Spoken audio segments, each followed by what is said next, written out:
The next variation I'd like to cover is actually a close relative of the Grand Prix attack. I've called it the Gawain attack after the English Grandmaster Gawain Jones, who's been a great exponent of this variation. So here's how we reached the so-called Gawain attack. Looks like a Grand Prix attack here. Well, it could also be a close Sicilian. Now, instead of f4 or g3, bishop b5 is the move, and this introduces this variation. Now, you can see how similar this is to the Grand Prix attack. White would like to take on c6 and get exactly that kind of position that I mentioned that is so dangerous for black. After taking on c6, where black has this inflexible pawn mass on the queen side, and white is able to continue with his attack on the king side very simply and easily.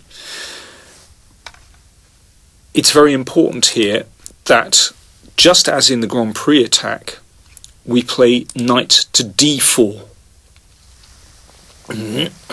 So to some extent this leaves this bishop in a slightly awkward position, and of course we bring our knight to this excellent outpost on d4, so it's a very logical move. And now there are two main moves for white.